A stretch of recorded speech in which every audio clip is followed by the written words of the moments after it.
Welcome to Spirits Are Talking, hosted by Lisa Silverman. Join us every Tuesday night for live on-air psychic medium readings, crystal energy healings, oracle card readings, chakra balancing, and so much more. Host Lisa Silverman is a natural-born intuitive, psychic, medium, and spiritual life coach, working professionally in the metaphysical healing arts since 2015.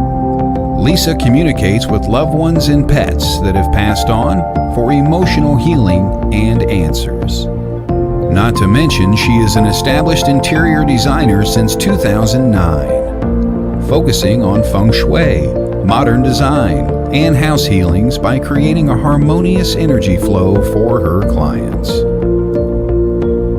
Now, your host of Spirits Are Talking, Lisa Silverman.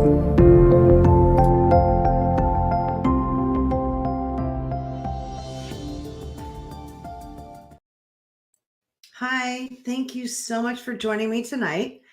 I know you can be anywhere in the world and you're choosing to be with me, or if you're listening on a later broadcast, that's awesome too. At least we're connecting. I'm excited to share with you tonight my guest, and I'm going to introduce her in a second. And but I want to just say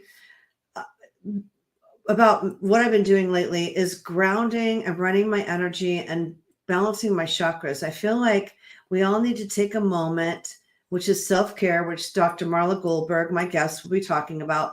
So I just wanted to share my self-care that I've been doing a lot lately, which is balancing my chakras and running my energy to stay grounded. Anyway, without further ado, I'd like to welcome my guest, Dr. Marla Goldberg. She's a doctor of metaphysics, and we're going to talk about loving yourself. Do you really, or do you just think you do?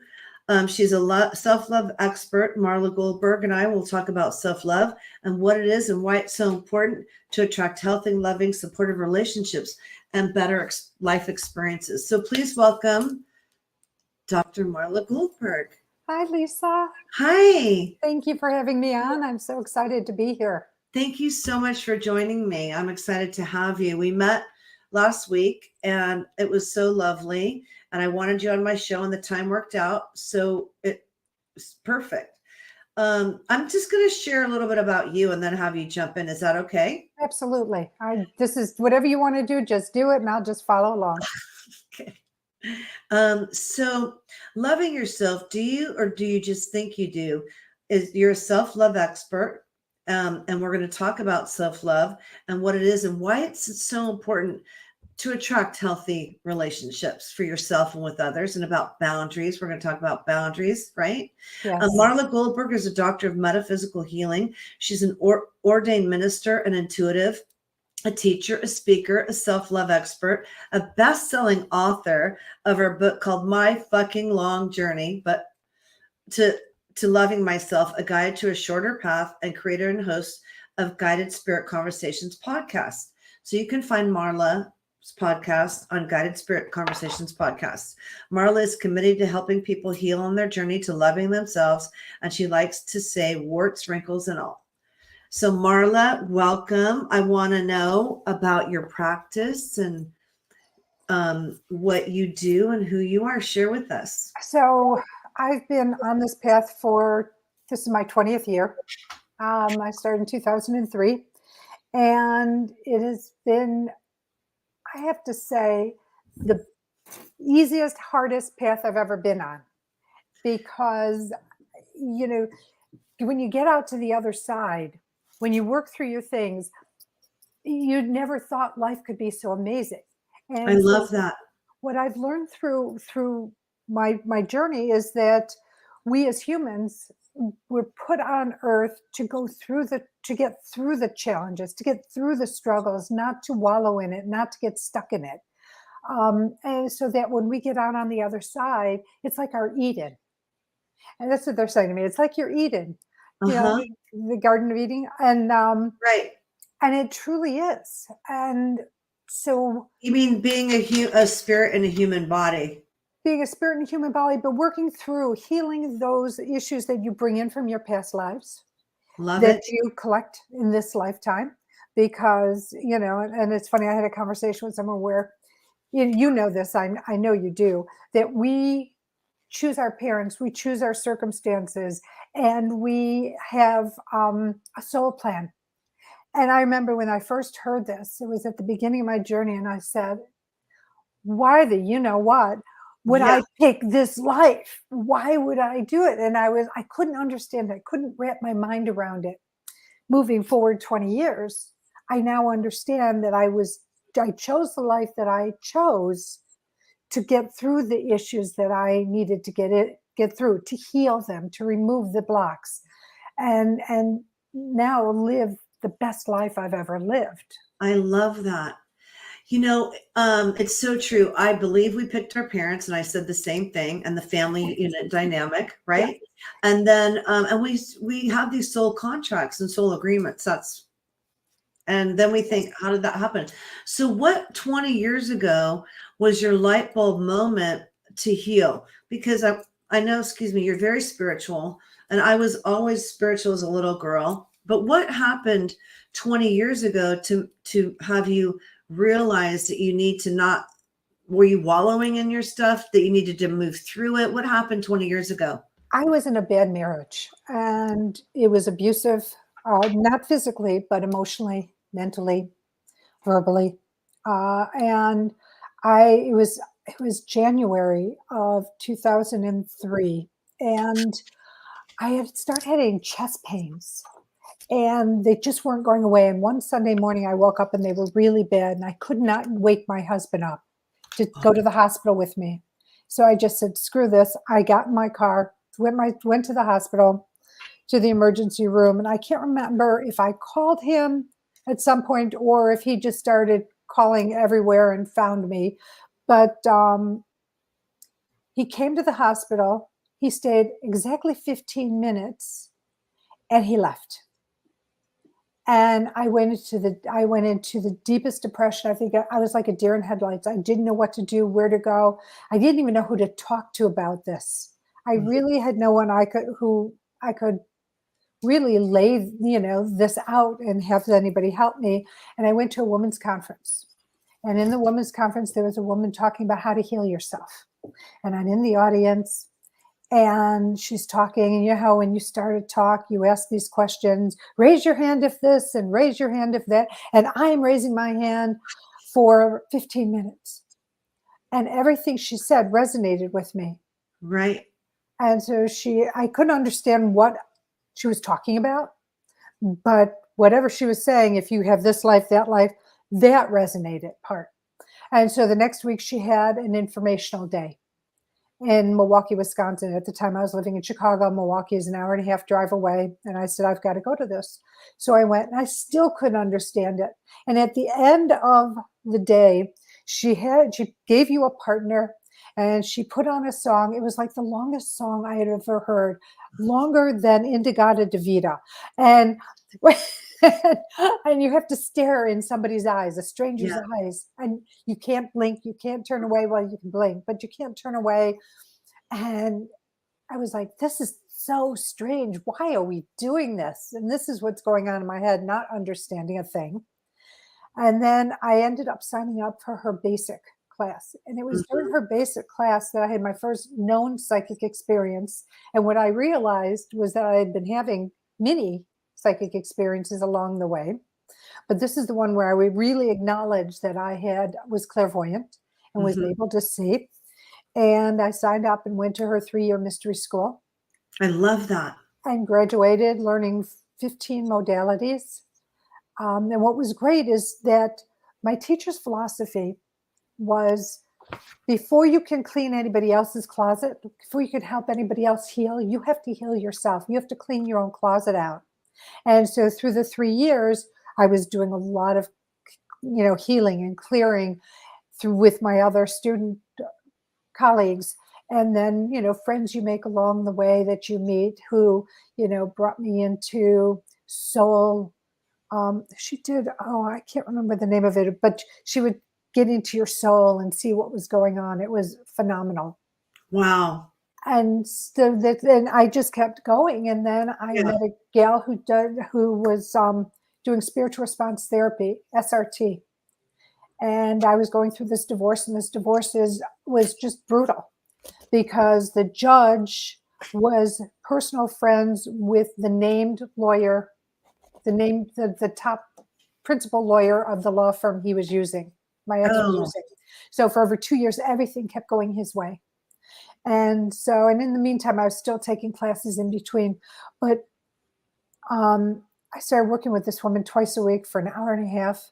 And all of a sudden, after a little more than 2 years, everything started turning around in my way. At the end of the divorce, I got 95% of what the bench judge said I should have, which his lawyer said there's no effing way she's getting any of that. And I got 95% of it. And they're scratching their head, wondering what happened. How did she get that way? And it was through this modality. I went home, called my friend. She's now my friend. When's your basic? Mm-hmm. And I just kept taking more and more classes. And then in 2020, I found Delphi University in McKaysville, Georgia. And I went for one class, and I ended up graduating with my doctorate. That's fantastic. So I love that. I love you see 15 spiritual modalities that you know, right? Well, over 50 now. Yeah. It's over 50 now, but for my first mystery school, yes. How amazing. That's great. The mystery school. I love that. And so through that hard time, how long were you married for? By the time the gavel hit, it was 10 years. Mm-hmm. So that was your turning point to self-care. It was truly my turning point to self-care. And then I was working with a coach, and he said, "You need to write a book." And I said, "Why?" He said, "Because it shows your authority, your expertise." Yeah. And I'm like, "Well, what am I ready going to yet, do?" but I'm going to. Yeah. And so, I mean, and I now I'm in the middle of another book, but this particular book, I didn't know what to write. I never thought anything about my personal life was helpful, not realizing how helpful. Absolutely. And so I went away for a month. My husband and I bought a place down in North Carolina, and I went down for a month, and I would meditate and go into a trance, and then I'd automatic write. And I would write and write and write. And I was doing this longhand because for me, longhand is easier than trying to type it out. Mm-hmm. And I probably wrote 10 or 12 chapters by longhand when I was like, oh, I better. Wow. I should read what I wrote. That would be helpful to see where I'm going. And then it's like, okay, I'm going to go and type up what I wrote and finish it up. And as I was doing that, I kept getting messages from spirit. So at first it was like, this is fine, but you need to add more, and you need to add more, and you need to add more. And then they said, why don't you do it this way? So the front of the book is autobiographical, but the back of the book has 14 techniques that I used and continue to use to help me with my processing. That's yeah. I can't wait to read it. And can you say the name of the book? My Fucking Long Journey to Loving Myself, A Guide to a Shorter Path. Awesome. And is it on Amazon? It is on Amazon. I'm trying to see. I just moved and I don't have everything around me. That's Usually okay. I keep one next to me. Oh, wait. So here is, excuse the little notes. I love it. So, and what Get that on Amazon, everyone. Get that on Amazon. So what I do, I wanted a light path and a rocky, dark path. And I was like, here I am going, which way do I go? The light path or the dark path? Because so many of us keep going in the same path we were going on because we don't know any better. We're comfortable. Do you do private sessions? I do. Mm-hmm. I do. And so we're going to put we have all your info in the show notes too. Yes. You know, I'm in the middle of a book, and it's very similar, not the technique part, but it's very similar. And I think it's important to get it out. And I'm on page 85. So this is it. Yeah. So I'm going to talk to you privately about that. And so, you know, when you're like you were sharing was when you stare at someone with a long song and Yes. music. I've done those exercises before as well. I'm always growing the same, always in a class or a school, not obsessive, but always growing. It's like brushing your teeth for me, right? Yeah, absolutely. And spiritual self-care and cleansing and meditating. I have to meditate every day. And it's just like, that's what keeps me going. If I didn't have all this, I was just telling my amazing neighbor, if I didn't have my crystals, my tools and stuff, I'd be a puddle of, I don't know what, Yeah, do you feel that way? I do. And so I'm not as great with the meditating, but I have to pray every day. Hmm. My prayers are really important to me, which is Yeah. a form of meditation. Oh, absolutely. I pray a lot too. If the Oprah said this, and it's true, if the only prayer you ever said was thank you, Yeah. that would be enough, Yes. you know, Gratitude, hugely important. hugely. So, can you talk about, I'm going to look at my notes. I love your story and everything. And, we always have a rock bottom, right? Yes. And so your rock bottom was realizing that you were in the wrong marriage. I mean, obviously, or that was just the turning point. And were It you okay, was by the way? I'm sorry to interrupt. That was the last rock bottom. Yeah, exactly. Yeah, I've had Um, many. yeah, I hear you. I know what you mean exactly. Um, so my question was, were you okay? Was it just stress related?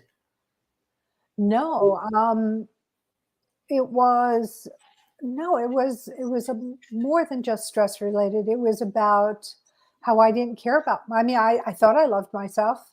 When you went to the hospital, Oh, what when I went to the house. Oh, no, I was anxiety. That was just stress exactly? related. Thank you. Sorry. That's why I want to know, make sure you're Sorry. fine. I Thank knew you. it was No, I'm just good. anxiety, but isn't it incredible how the thought, and we're going to dive deeper, how anxiety and thoughts affect our body? It's huge, and I'm listening to a podcast. Not a podcast. I'm listening to a book about Saint Germain. He channeled it through this man, and I don't have it in front Archangel of me. Saint Germain. I'm sorry.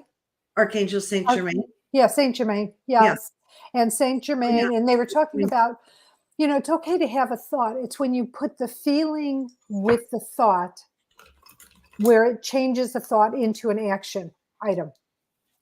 So you can have a thought, but if you're neutral, it doesn't trigger anything. Right. When you put an emotion behind it, like good, bad, whatever, So give us an example. um okay. So I really hate, what happened to me, the breakup or how I was treated, right? Now, if I said that to myself and stayed neutral emotionally, then it wouldn't trigger anything. But when I go, oh, I hate that relationship and how it ended and and all the crap I took, and I put a lot of emotion into it, well, it takes you out of love. Mhm. And it now puts you in a place of negativity. Exactly.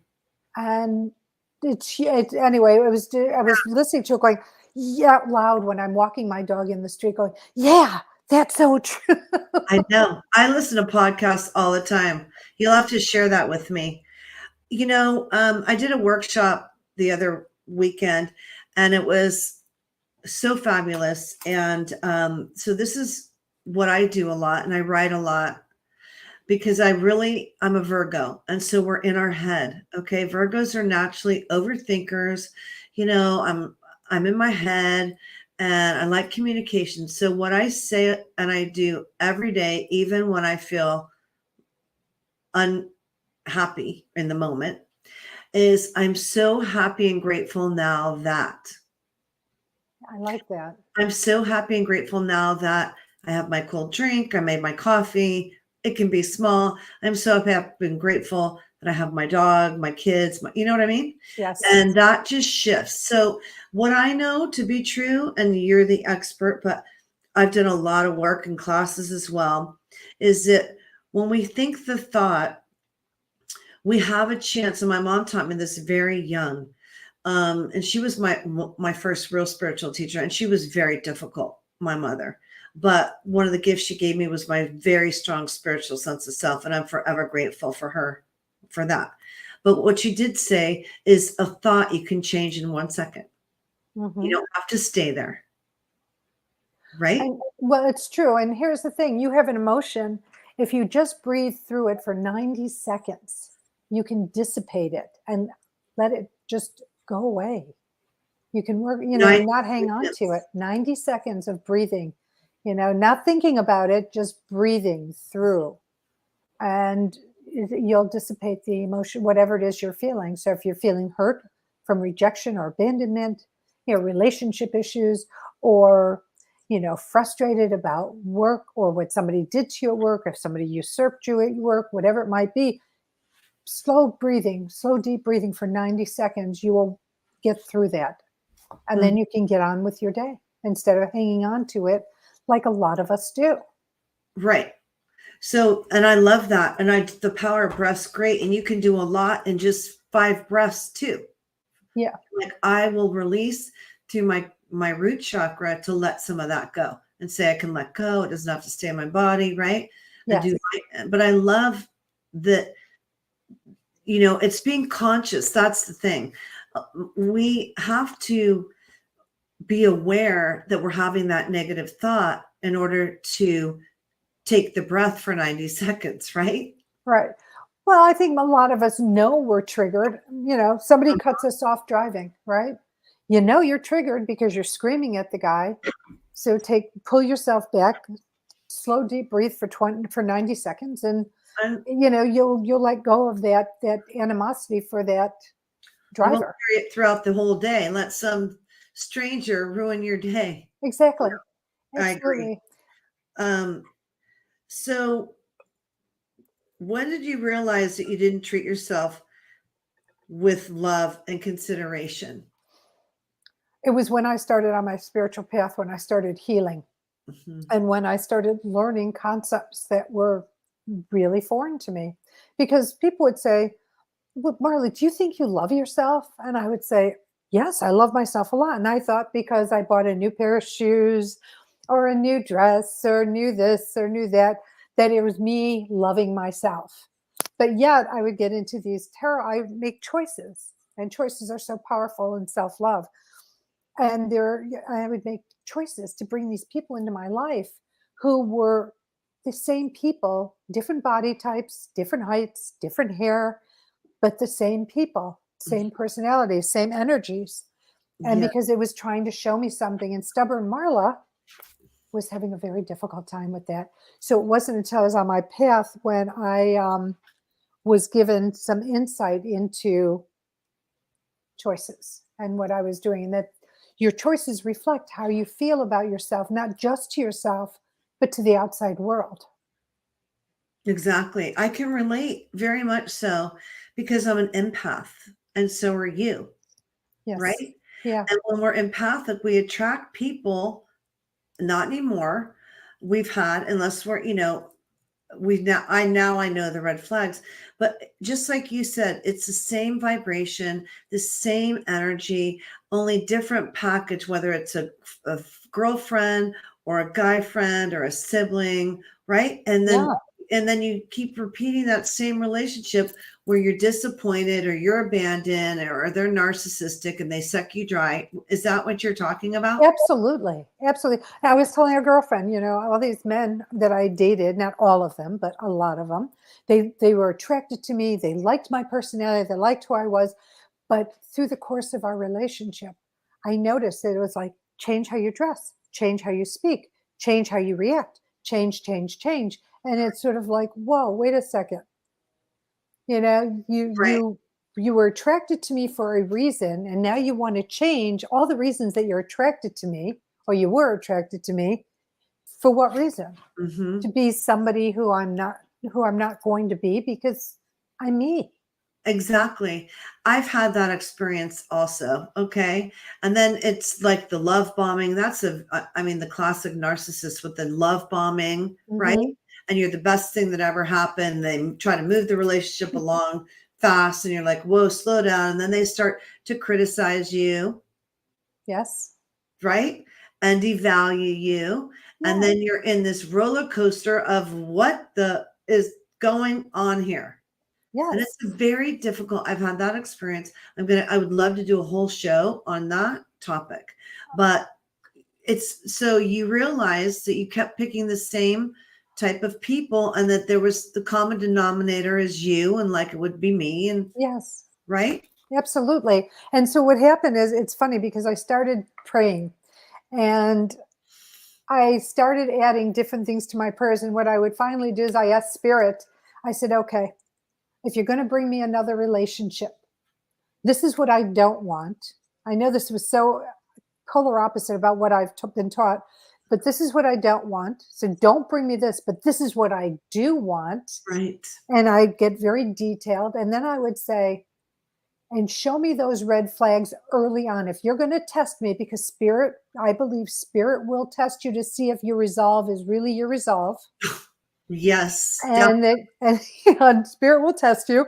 And so it's like, show me these red flags sooner so I can save my time and energy and my heart. Mm-hmm. I'm finally bringing down the bricks around my heart. And so with that discovery, was it being the common denominator? Was it that your boundaries weren't strong enough? Were you taught that Marla doesn't matter as much? Is that the empathic part? Or were like your feelings are more important than mine, or the people pleasing kind of thing? I was a people pleaser. I was not brought up with boundaries.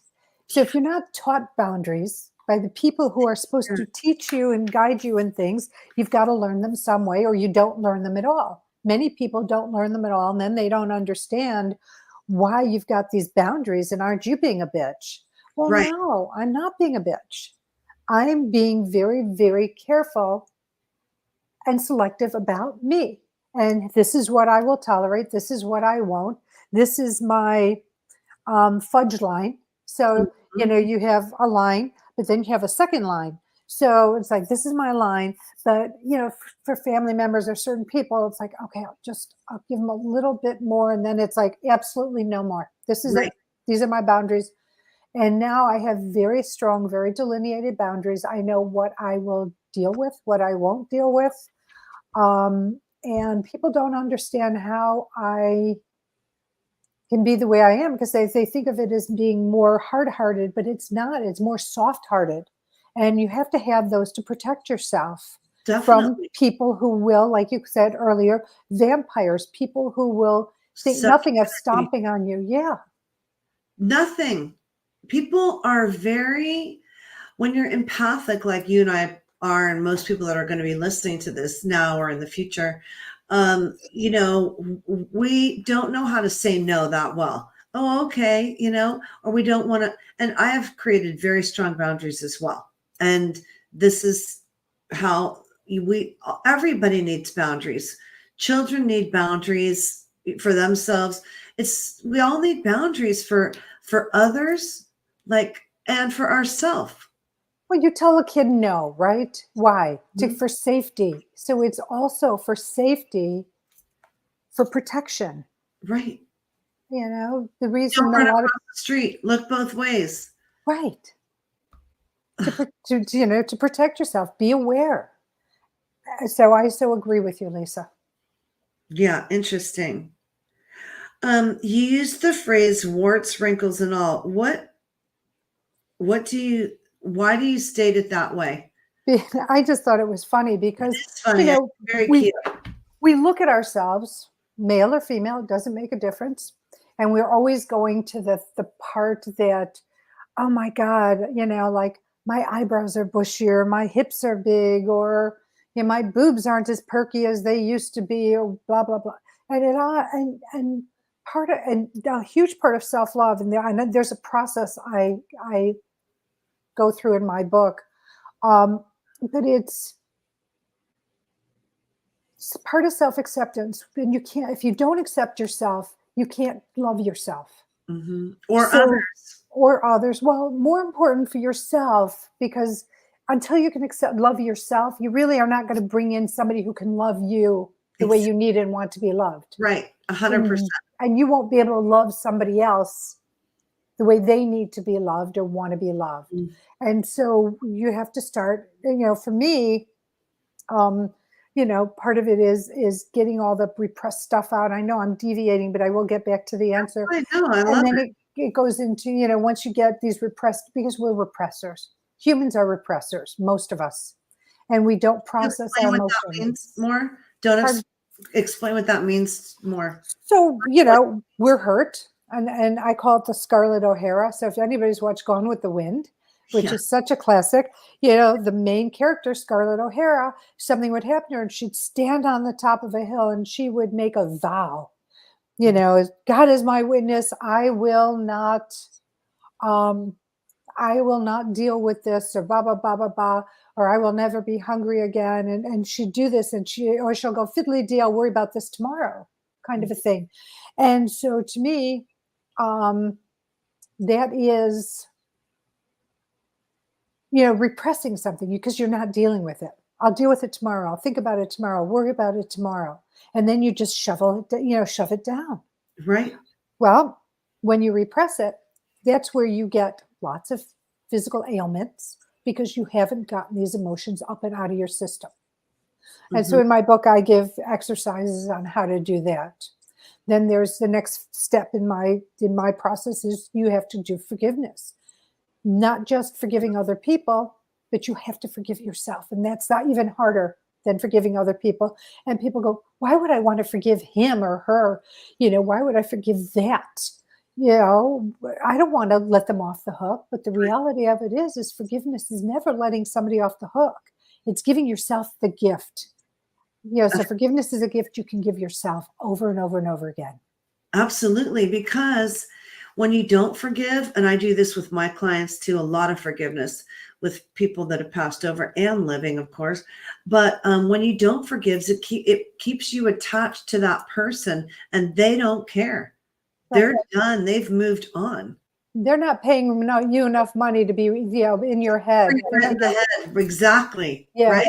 Absolutely. Yeah. And also you do energy work, right? I do. Yes. So with that, what we're talking about is the lack of forgiveness for the ex-husbands or the ex-boyfriends or the parents and the siblings, the friendships, the hurts, which we've all been wounded. Every single person's so wounded, we have to heal, right? And that's what I think we're on the planet for, is because we do need to heal for our soul's growth, and evolving. Would that make sense to you? Absolutely. Yeah. And the energy part, is the cords that we have that I do a lot of cord cutting too, because we can get, the stink eye just from a person on the street, right? Can look kind of weird or whatever. I know that's so minute to the really big toxic relationships. And you have to keep cutting those cords because they keep you attached and won't let you forgive in a way. Does that resonate with you? I understand it totally. Yes. And then there's cord cutting. There's there's so many ways that you can untangle yourself, whether it's your cord cutting or through energy work or, even just processing out the hurt and just forgiving and letting it go and not thinking about it again will help to unwind you from the grips of the energetic grips of the hurt that you feel. And then you become a prisoner to those hurts and you become a prisoner to that person. Right. And you start to believe those things that aren't real. Exactly. Absolutely. You do. Excuse me. I have a dog that sheds in my house and it's on my eyelashes. I don't know if we need to take a break and come back in a second. You can do that, Todd. I'm good if you're good. So I'm good, but I don't know if he wants to take a station break or not. Okay. Whatever Todd wants. Yeah, ready when you are. Okay, we'll be just 30 seconds and we'll be right back. Perfect. Thank you.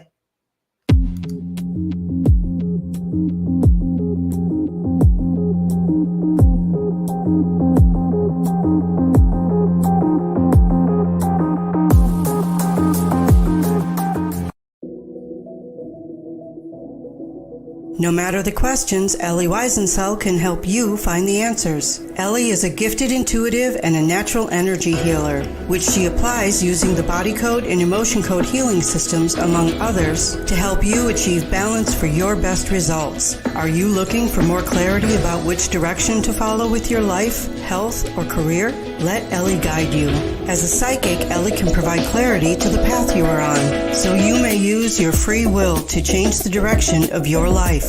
Are you wanting to communicate with a loved one who's passed? As a certified psychic medium, Ellie Weisensell can connect you with your loved ones on the other side to facilitate healing or offer closure. To schedule your appointment with Ellie, look her up on Facebook at Ellie Weisensell Psychic Medium or email her at ellieweisensell@gmail.com. That's Ellie Weisensell, Weisensell.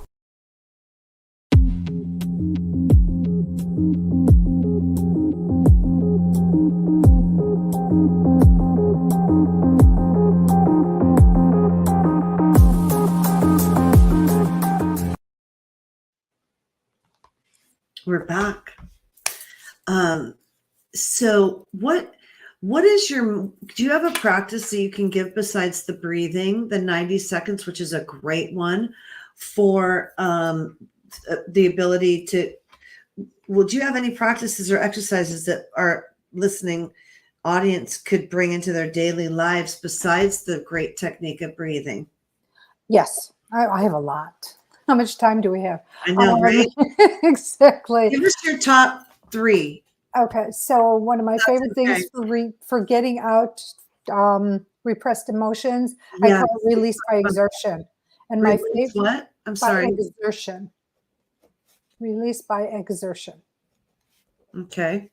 And so what I do is I go to the store, I get a kid's Nerf bat, and I'm going to do a caveat. This is never to be used on an animal or a human. This is strictly for soft surfaces.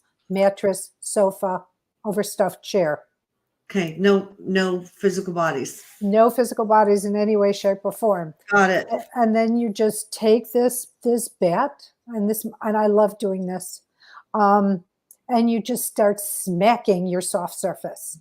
So I used to have a healing room in one of my old houses, and it was in the basement, and I was going through my divorce. And I had this bat, and I would whack it on my massage table, healing table. And one day I hit it, and it shattered in like a bunch of pieces all over the room. Wow. And the room was 16 or 18 by. It wasn't small, and I just kept finding pieces all over. But the good thing is after just 15 seconds of doing this, you're going to feel emotions welling up. Here's the golden ticket to this exercise. Let the emotions come out. Scream, holler, cry, do what you need to do, but allow it to come out. Don't repress it back down, because then it defeats the purpose of the exercise. Yeah, that's great. And so that's one. I think forgiveness, I believe in writing a letter. And whether it's forgiving yourself or forgiving another, you go into a trance state. It has to do with automatic writing. And you start writing a letter to the person and explain what it did to you, how it made you feel, everything. And don't leave anything out. Don't judge, don't criticize, don't edit. You just keep writing and writing and writing until you are exhausted of writing. It could be 1 page, It could be 17 pages, but you just keep writing. You get up, you walk away. Give yourself, and don't read it when you're done. Just put it down and walk away. Part 2 is you go back into a trance, and then you set the intention that you're going to write a response to that letter. So that individual is going to respond to everything you just wrote. Wow. You again pick up the pen, you stay in your trance, pick up the pen, you just write. Don't edit, don't critique, don't judge, just write. And then I love that. Then you can get up and take another break before you come back. Now you could start reading the letters now, or there's a third optional step. And that is you can write from spirit. So you set the intention of like, okay, Spirit, give me your guidance for this scenario, whatever it is. You go into your trance, you take your pen and paper, and you keep writing, writing, writing. When you're done, again, you get up, stretch your legs, get some water, whatever it is, and then read the letters that you wrote. The first one, the second, chronologically. The first one's to the person, second Right. one's their response, and the third one's from Spirit. Right. If you choose to do the third one, that's optional. Mhm. And then after you're done writing it, don't keep it, burn it. Burn it. I Burn was it. going to say that. Burn Yeah. it. I love that. I have done a lot of writing that to someone. I did 7. It's funny you said 7. I did 17 pages and I burned it. Yeah. Yeah. But I didn't write a response. So I'm going to do that. I think that's a great exercise when you really have gotten rid of a toxic relationship and got out of something that has been, like a core wound of like that patterning to Yes. that person, and then write their response is the healing part. Exactly. Right? Purging, letting it go, owning it, letting it flow, and then getting a response back from that would be the healing component. And the Spirit one is just the cherry on top. Awesome, right? Yeah, absolutely. So, and then the third one goes That's into great, yeah. acceptance. I'm sorry. Go ahead. Sorry. The third one I would do, this is for the acceptance piece, self-acceptance. And this one's a hard one because many of us don't like to stand naked in front of a mirror and look at ourselves and tell ourselves we love this part of our body. Thank you for my toes. Thank you for my feet. Thank you for my shins, my calves, my knees, and look and really just sort of like, as you're saying it, just project love onto your body and just let your body know how much you love it. It does so much for you. And then, the warts, wrinkles, and all part is, no matter what you have, whether you have lines or growths or whatever, it's part of who you are. Love it. Right. And along with that, you got to love the inside. Yes. But that is part of loving the inside, because if you can accept who you are, Totally. and then, yeah, and the inside part, you can do the same thing and do affirmations are fabulous for loving the inside. How, Louise Hay, she's got the best affirmations.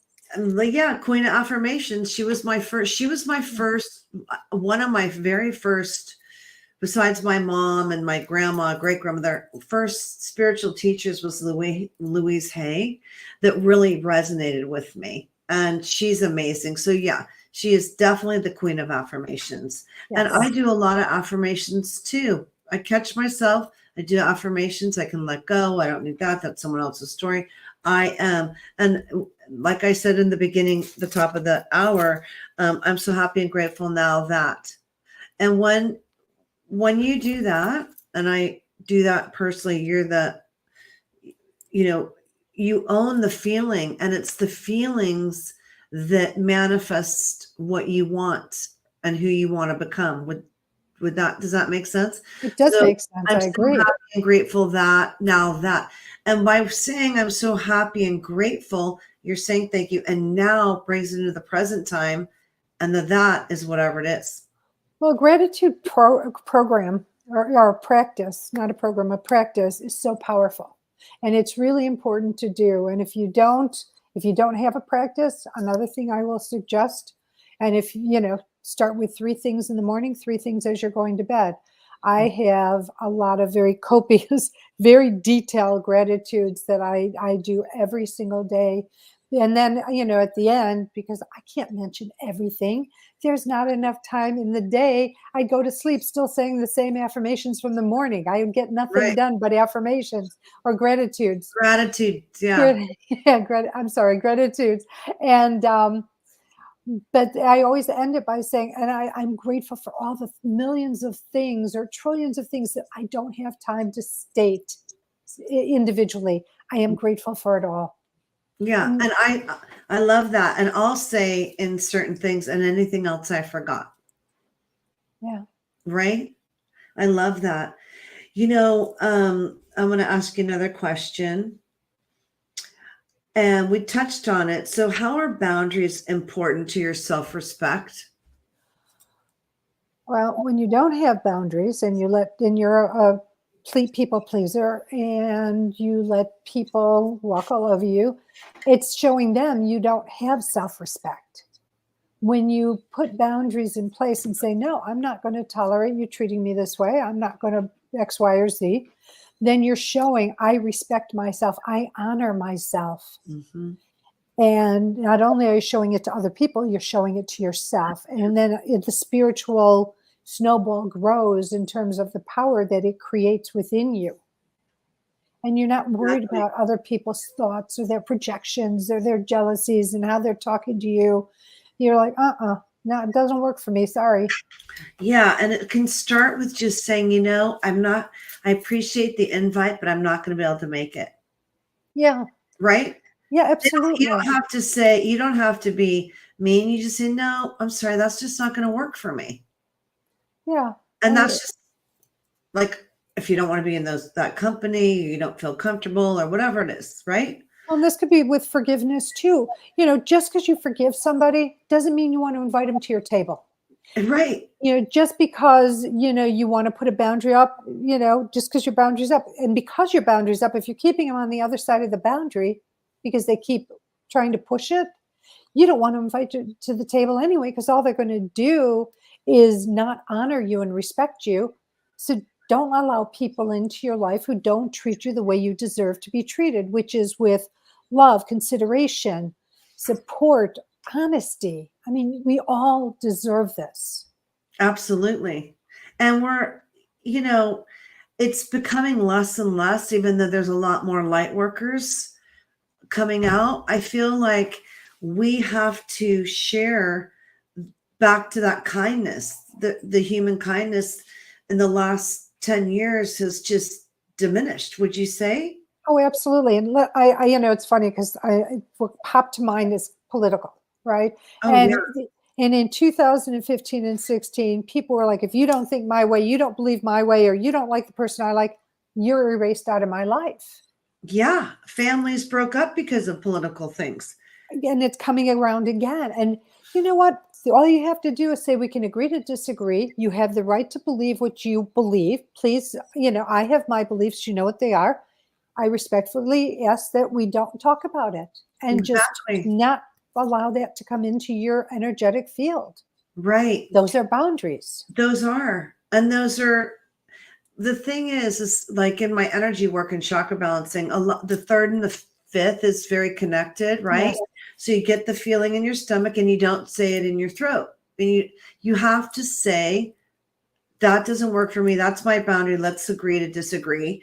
Yes. Or you don't get to speak to me like that. Like I had to tell a grown woman recently, kind of a neighbor, who was raising her voice at me. And I said, don't speak to me like that. We're having a grown-up conversation. And then she started to walk away. And I said, don't walk away from me like that. We're adults here. It was so interesting.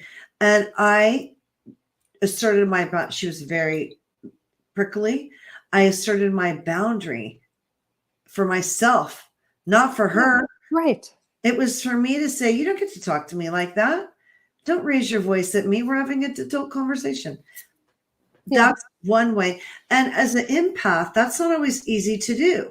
It's not. I'm sorry, I'm laughing because I say to my husband when he starts doing stuff like that, it's like, I see the adult part of this day is beginning, or the adult part of this conversation is happening.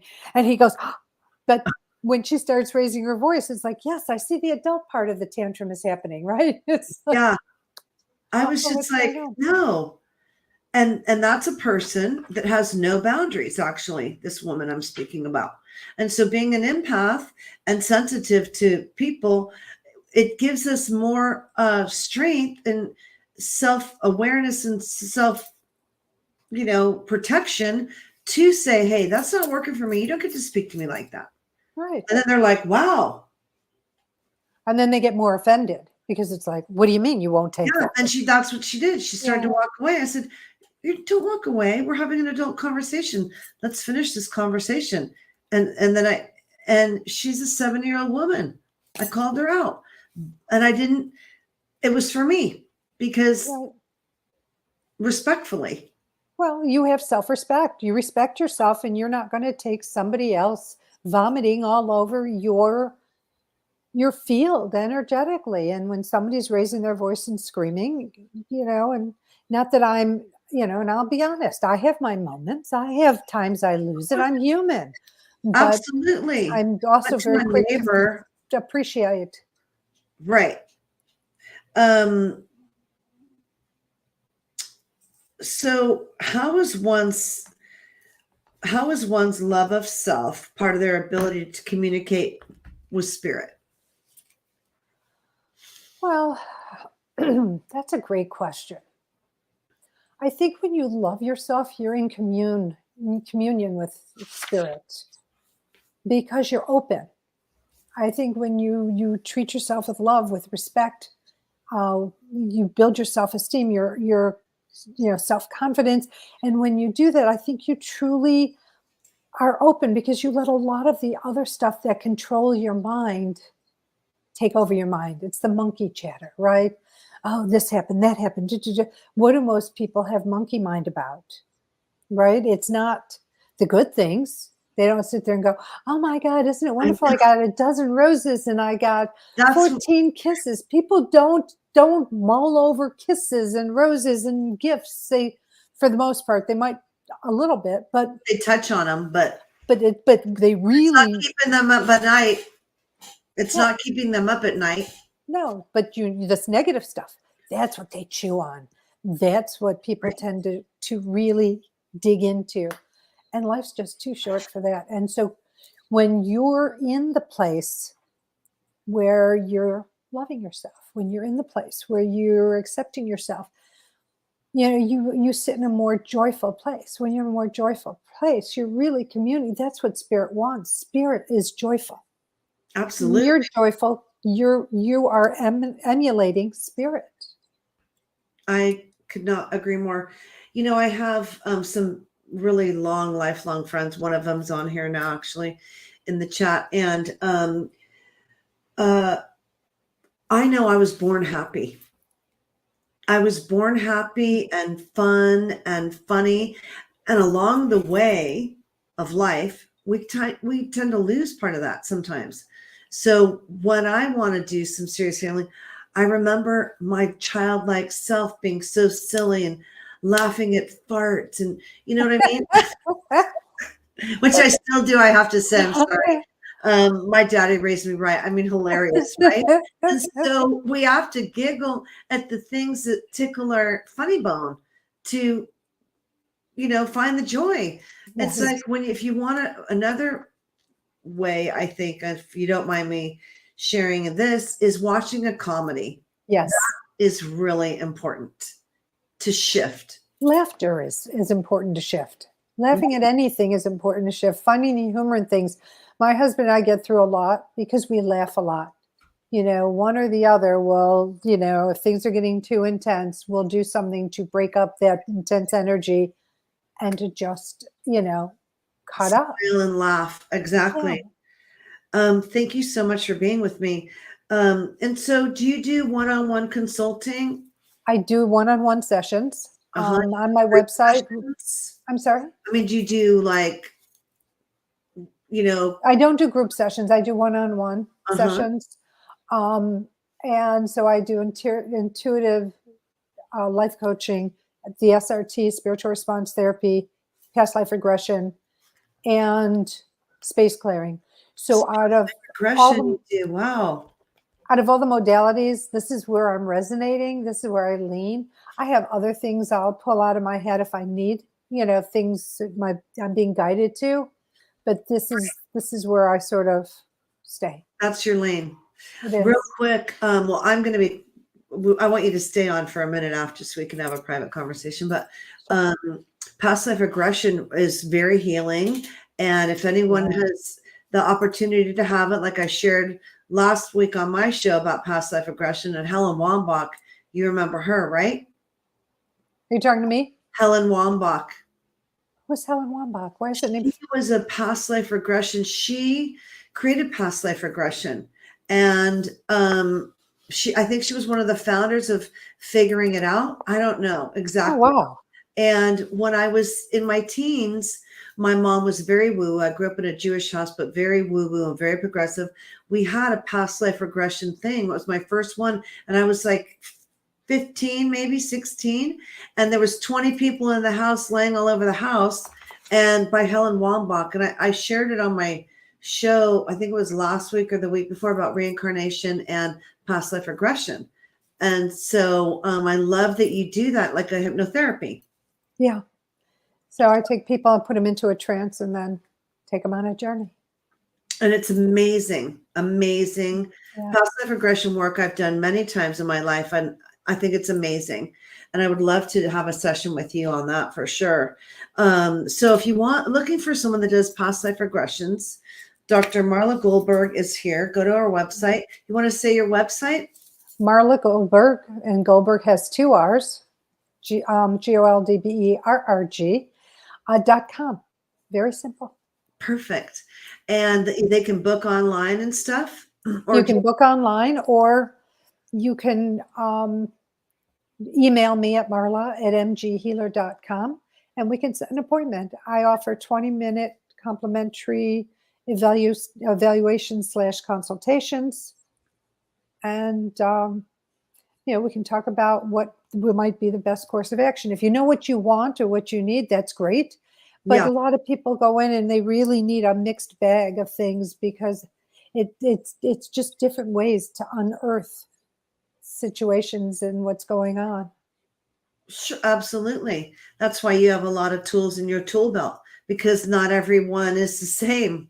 No. And one doesn't work for, you have to have the flexibility. And that's why you're divine. That's where I think that's divinely guided by spirit comes in. Yes, Right? absolutely. Yeah. I love being open to let spirit through and guide me. And when did you know, we have to wrap up in a minute, but when did you know that you I were connected to spirit? I'm sorry, that I was what? Connected to spirit. Have you always known that as a little girl, like I have? No, not at all. I mean, the first psychic experience I said was 20 years ago, known psychic experience. And then things come into my life. It's like, oh, from my past. But really, it's been, I would say, I've really gotten comfortable, because in 2014, I was traveling with my husband, and spirit yelled at me and woke me up. Seriously, this big booming voice that's come to me a number of times, like literally screamed at me and said, "You need to start a practice and you need to start helping people." And I was like, oh, what?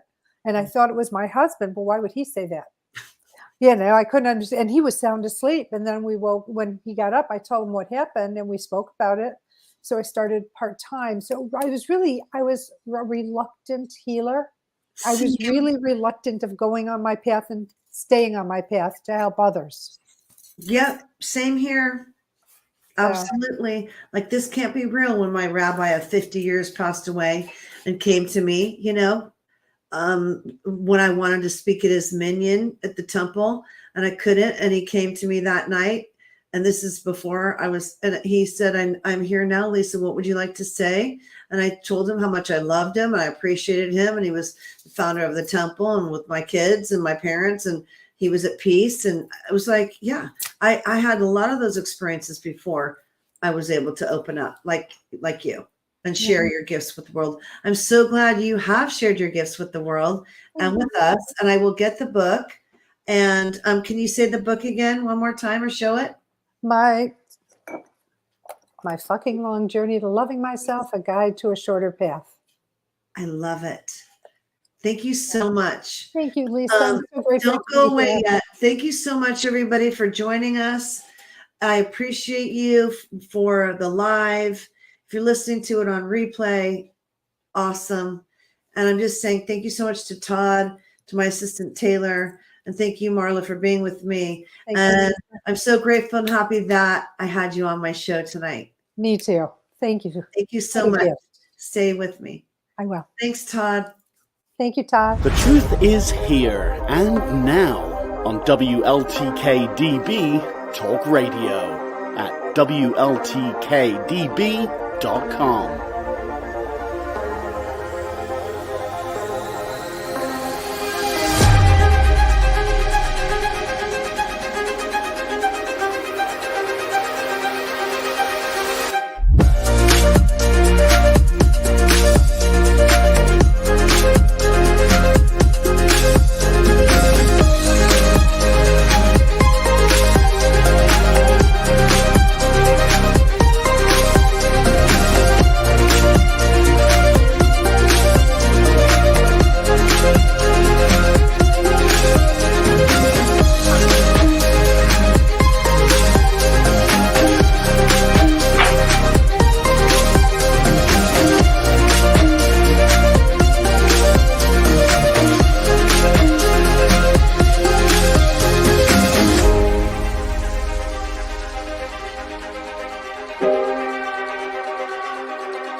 you.